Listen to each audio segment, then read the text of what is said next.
여러분 안녕하세요. 이보이스쿨입니다. 네, 내일이 이제 우리 한국의 명절, 추석인데요. 여러분들 추석 한가히 잘 보내시고요. 가족들과 즐거운 시간 보내시기 바랍니다. 자, 제가 오늘 방송을 킨 이유는 여러분 이제 내일 추석이면 뭐 가족들이 되게 한 자리에 다 모이잖아요. 그래서 뭐 여러 가지 이제 말씀들 많이 나누시고 안부도 이제 보통 때는 이제 뭐 여러 가지를 이제 묻고 서로 안부 묻고 또 이제 덕담도 나누면서 이제 지내실 텐데 분명히 이제 화두는 뭐겠어요. 화두는 요즘 이슈가 되고 있는 바로 부동산이에요. 예, 보면 뭐 누가 집 샀니 어쩌니 뭐 이런 얘기도 많이 하잖아요. 그리고 이미 산 사람들 가족 중에도 있을 거예요. 뭐 최근에 샀든 얼마 전에 샀든. 그러니까 이런 거 제가 항상 예로 들었던 우리 구독자분들 시청자분들께도 이제 부류가 나눠져 있으니까 제가 매번 이제 부류를 나눠서 말씀을 드리잖아요. 대응 전략에 대해서. 자, 이제 거기 가족 중에는 예전에 아주 오래전에 집을 산 사람들 산 분들, 그리고 이제 거품이 조금 낀 채로 샀었는데 이제 이거를 좀 뭐랄까 이번에 이제 그렇죠, 손해를 조금 팔게 되면은 손해를 조금 보고 이제 팔게 되실 분들, 이제 빚을 이제 한창 갖고 계신 분들, 그리고 이제 뭐죠?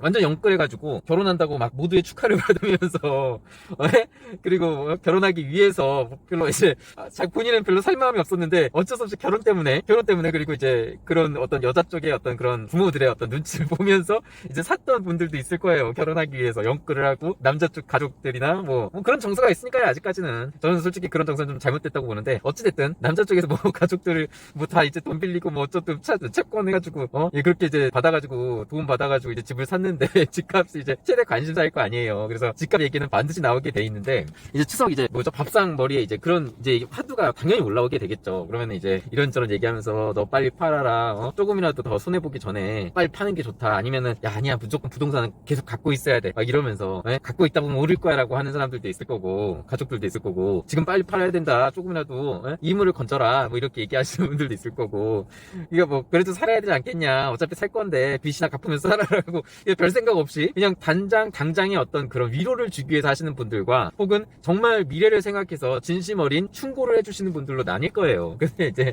그런 거 뭐 알아서 잘 들으세요. 예. 제가 이제 드리고 싶은 말은, 이제 매수 심리가 거래가 완전 절벽이잖아요. 지금 7월달 대비해서 8월달이 거래량이 그나마 없었던 거래량 그마저도 절반 이하 수준으로 떨어졌잖아요. 이제 앞으로 이제 9월달 이번 달 거래량도 그렇고 엄청 떨어질 거예요. 아마 완전 진짜 거래가 멸종이 아니라 아예 그냥 거래라는 단어 자체를 논하기에도 진짜 납부러울 정도로 거래량이 없을 거예요. 그럼 거래량이 없으면 어떻게 되죠?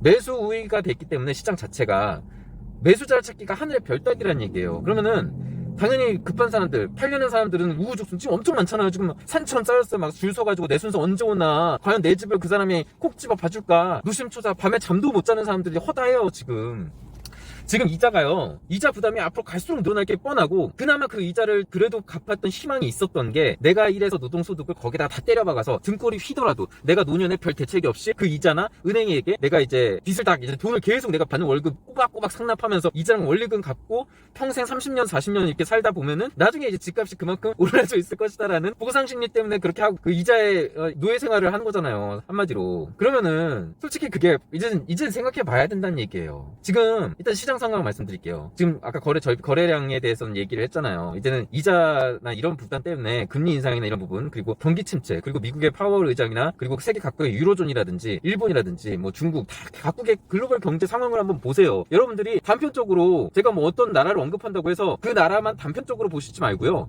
제가 그 말을 하는 이유는 글로벌적으로 연계를 했을 때 전체적인 세계의 각국의 흐름, 이런 거를 딱 봤을 때 그 나라가 갖고 있는 그 특성을 종합적으로 판단해서 말씀을 드리는 거지, 뭐 단편적으로 이 나라는 이래서 뭐 안 된다, 이 나라는 이래서 안 된다라고 했던 그 고정관념 그대로 따라가려고 드리는 말씀이 아니에요. 제가 얘기했잖아요. 저는 고정관념을 타파하기 위해서 지금 말씀을 드리는 거예요. 여러분들한테. 여러분들이 머릿속에 박혀 있었던 부동산에 대한 맹신에 대해서 그게 잘못됐다라는 거를 계속 설파하고 있는 겁니다. 그래서 저번에 제가 지난 시간에 뭐라고 얘기했어요. 부동산, 여러분들이 돈을 벌었던 거는 부동산 때문이 아니에요. 그거는 부동산 때문에 여러분들이 돈을 벌었던 게 아니고, 그 당시에 우리가 한창 경제 성장을 이뤄서 고도 성장을 이루고 가고 있을 때 그때 여러분들이 생산 가능한 인구였던 거지, 그게 중요한 그 핵심이지, 그게 부동산이기 때문에 여러분들이 돈을 벌었었던 게 아니라니까요. 지금의 70대 80대 분들은. 그때 이제 뭐 예를 들어서 뭐 운이 좋게 강남에서 어떻게 하다 보니까 사서 그 강남의 집값, 불어난 집값으로 뭐 갈아타기를 하시든 아니면 쭉 갖고 계시다가 최근에 파시든 뭐 갖가지 이문을 남기셨던 이유는 부동산이기 때문이 아니라 여러분들이 그 시대에서 생산 가능한 인구였던 거지 부동산이기 때문이 아니란 얘기예요. 그러니까 부동산에 대한 맹신은 버리세요 이제. 그리고 앞으로 여러분들이 알고 있었던 그런 방식으로 돈을 벌기는 힘들 거예요. 제가 말했잖아요. 그건 부동산이기 때문이 아니에요. 경제 성장률이나 그리고 앞으로의 인구 구조나 나라의 젊은 인재들이나 생산 가능한 인구의 미래의 어떤 전망, 미래의 어떤 장래성이나 뭐 예를 들어 국가의 재정 건전성 안정이나 뭐 여러 가지 어떤 국가의 그런 기본, 저는 이것도 되게 중요하거든요. 이거는 어떻게 보면은 정성적인, 정량적인 것과 정성적인 걸로 구분이 되잖아요. 모든 것을 평가할 때 제가 볼 때는 이거는 정성적인 부분에 해당이 되긴 하는데, 일단 그 국민들의 그 사람들의 의식 수준이 그 나라의 미래를 많이 바꾼다고 생각을 해요. 그래서 우리나라는 그 여러분들 제가 얘기한 그 한창 그 고도 성장을 이룰 때 어떤 생산 가능한 인구였던 그 시절 한번 되새겨 보자고요. 여러분들 그때 조금이라도 더 열심히 일해서 더 열심히 잘 살아보기 위해서 되게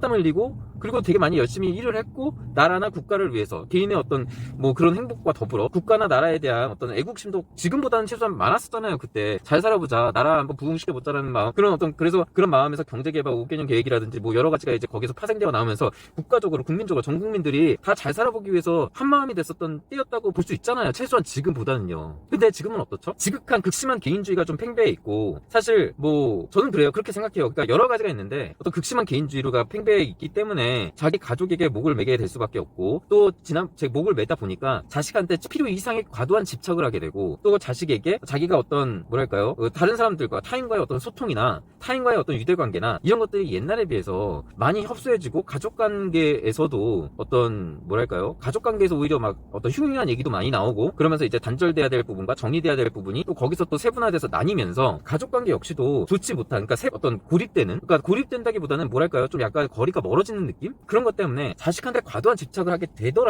것 같아요. 이 한국 사회 자체가. 그러다 보니까 내 자식만 잘 키우자, 내 자식만 바라보고 살다 보니까 이제 어떤 뭐랄까요, 그 사람에 대한 배려심이 없고, 또 그렇게 이렇게 본인들이 애를 그런 환경 속에서 우리의 어떤 50대라든지 60대 분들이 그런 환경 속에서 결혼을 하고 그런 환경 속에서 애를 낳고, 그러면서 이제 자식들한테도 그렇게 가르치고, 그러니까 다른 사람보다 우리가 우선이야, 우리 가족이 우선이야, 우리 가족만 생각하면 돼라는 식으로 그렇게 자라오고, 또 그러면서 내 자식만큼은 내가 다른 자식보다 더 잘 키워야지, 이런 어떤 경쟁 심리, 이런 것도 막 자라면서 자꾸 송파나 파락군, 강남이나 이런 데, 대치동, 자꾸 학원이나 이런 데 보내서 내 자식만큼은 다른 자식들보다 우월하게 키워야 돼 라고 이제 얘기를 하는 거죠. 그러니까 그러다 보니까 애에 대한 교육이 아이의 어떤 사회성보다 아이의 어떤 본인의 어떤 능력, 쌓이는 지식, 그런 것만 이제 챙기게 되는 거예요. 그러니까 애들이 사회성이 없고, 자기밖에 모르고, 남을 배려할 줄 모르고, 어떤 뭐랄까요, 예의가 일단 기본적으로 없고, 자신감이 너무 충만해 있기 때문에, 그러니까 그런 거죠. 뭐 주변에서 넌 최고야, 넌 막 그런 붐이 있었잖아요. 애들 키울 때 자신감을 줘야 된다고 자꾸만 그게 애를 괴물로 만드는 거라니까요. 그게 결코 좋은 게 아니에요. 애가 잘못됐을 때는 호되게 혼도 내줘야 되고, 애가 잘못을 저질렀고 또 오만해졌을 때는 그만한 호통을 쳐야 돼요. 잘못됐다는 걸 분명히 일깨워줘야 되는데, 그게 잘못됐다고 생각하고 애를 무조건 감싸려 든다는 게 문제예요. 그러다 보니까 요즘 사람들이 MZ 하면서 되게 문제가 많잖아요. MZ 어때요? 역경이나 고난에 고통이나 이런 거에 대해서 견디기 힘들어하고, 또 쉽게, 그러다 보니까 쉬운 일만 찾게 되고, 또 겉으로 보이는 거, 멋있어 보이는 것만 찾게 되고, 자신감도 팽배하니까, 너무 자신감은 우주 최고니까 자기는 어떤 그러니까 멋있어 보이는 일, 그리고 막 돈 많이 받는 일, 그리고 쉽게 일을 하려고, 그리고 고생하고 역경 이제 딛고 일어서고 막 이런 거는 되게 뭐 어떤 뭐랄까요, 되게 스트레스 받고 싫어하고 기피하고, 남들이 보기 안 좋은 일이니까 되게 싫어하고, 그러다 보니까 편한 일만 찾게 되는 거예요. 그러다 보니까 자꾸 쉽게 돈을 벌려고 하고, 그러다 보니까 한탕주의가 유행하게 되고, 또 때마침 비트코인이라는 게 유행한 게 바로 이런 어떤 심리, 이런 정서에서, 한탕 이런 거에서 이제 비롯된 거거든요. 주식 뭐 이런 거 자꾸 MZ 부추기잖아요. 그렇게 다 이제 젊은 인구들이 열심히 일해서 노동의 가치를 깨우쳐야 될 시기에 자꾸 어떤 한탕주의, 도박 뭐 이런 것만 자꾸 비트코인 이런 거 유행시키다 보니까 요즘 어때요? 보면은 그렇잖아요. 사실 여러 생각이 들어요. 뭐 오토바이 배달하는 젊은 애들 보면은 사실 진짜 뭐 갖가지 생각이 다 드는데, 어쨌든 어떤 그런 정서가 이제 팽배해 있어요. 사실 그런 것들은 가족관계나 뭐 이런 것들이 너무 이제 핵가족화 된다고 해야 되나요? 그러면서 이제 자꾸 이제 고립주의, 개인주의 이런 게 이제 극심하게 치닫다 보니까, 이제 부동산이라든지 뭐 이런 것도 마찬가지로 옛날에 그런 시대에서 벗어나게 생각을 해야 된다는 얘기예요. 그러니까 결론적으로는 어떤 부동산에 대한 맹신은 과거에 여러분들이 어떤 그런 어떤 국민적인 정서, 그러니까 정서 얘기하다가 여기까지 왔는데, 국민적인 정서와 그런 어떤 국민적으로 뭐 어떤 역경이라든지 고난이나 이런 것들을 극복하고 열심히 하는, 으쌰으쌰하는, 파이팅하는, 뭐 다시 얘기하면은 헝그리 정신이라고 얘기할 수도 있겠네요. 이런 부분이 있냐 없냐에 따라서, 그러니까 뭐랄까 근성이라고 해야 되나, 하여튼 이런 거 좀 말로 설명하기 어려운데, 어쨌든 어떤 스트레스를 받고 힘든 일이라도 헤쳐나갈 수 있는 의지, 저는 이게 되게 중요하다고 보거든요. 성공을 위한 의지, 열망, 그런 게 그러니까 돈에 대한 열망 말고요. 뭐 돈에 대한 열망도 성립될 수 있겠지만, 그거보다는 어떤 개인적인 성공에 대한 열망이 있는, 그러니까 그런 국민들, 그런 정서를 갖고 있는 국민들이 많은 나라가 저는 좋다라는 거예요. 그러니까 저는 이제 뭐 한 가지 갖고 얘기하잖아요. 뭐 신흥국이면은, 신흥국이 다 좋으면은 뭐 인도네시아도 좋고 캄보디아도 좋고 태국도 좋고 뭐 안 좋은 나라가 없겠죠. 솔직히 선진국 제외하고 다 좋겠죠. 근데 제가 얘기하는 신흥국은 여러 가지 이유가 있어요. 그러니까 지금 얘기한 어떤 정성적인 부분, 정량적인 부분뿐만이 아니라 정성적인 부분이 저는 사실 조금 더 크지 않나라고 싶어요. 그 나라의 어떤 미래나 어떤 미래를 볼 때 그만큼 제가 얘기하고 싶은 거는, 그만큼 인구, 그러니까 그 나라의 사람들, 그 나라의 사람들의 세대, 그 세대에 얼마나 많은 젊은 인구가 있고 그 사람들이 생각하는 바가, 그 사람들의 정서가 어떤지가 중요한 거예요. 제가 무슨 말 하는지 아시겠어요? 저는 그 나라의 국민들의 정서를 보는 거예요. 그게 차이예요. 그러니까 그게 그걸 왜 보냐면은, 뭐 지금까지 이렇게 쭉 돌아왔는데, 그 나라의 미래를 좌우하기 때문이에요. 그 나라의 미래를 좌우하는 게 저는 사실 국민 정서가 꽤 크다고 생각해요. 우리나라도 사실 저는 우리 아버지와 어머니 세대들이 존경받아야 되는 이유는 바로 거기에 있다고 봐요. 물론 이제 그런 시기를 타고 나서 뭐 꿀 빨았다고 이제 비판하는 이제 타 세대들, 그 후에 뒷세대들이 많이 있겠지만, 저 역시도 뭐 그런 뒷세대 중에 하나지만, 저는 사실 지금 저희 아버지 세대들이 운이 좋았다는 것도 있지만, 그 시대 그때 열심히 일했다는 것도 저는 높이 평가할만 하다고 보거든요. 왜냐면은 그때 그분들이 그렇게 열심히 하지 않고 어느 나라처럼 그냥 좋은 게 좋은 거라고 그때만 즐기고 뭐 그런 정서로 살았었다면 과연 우리나라가 이렇게까지 발전할 수 있었겠느냐? 저는 그렇지 못했을 거라고 봐요.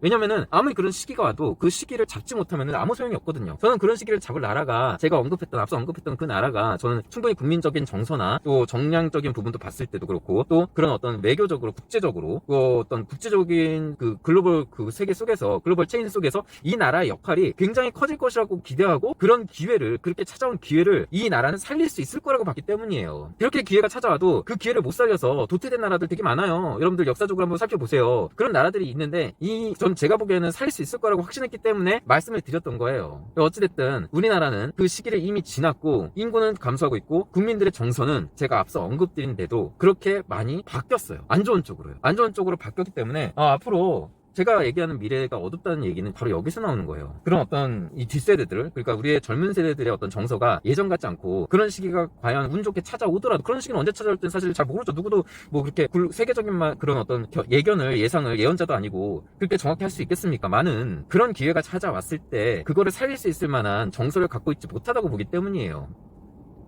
그렇게 찾았을 때 그런 걸 살릴 수 있을 준비가 돼 있어야 되는데, 그게 안 돼 있다는 얘기예요. 여러분들 그런 얘기 많이 하잖아요. 뭐죠?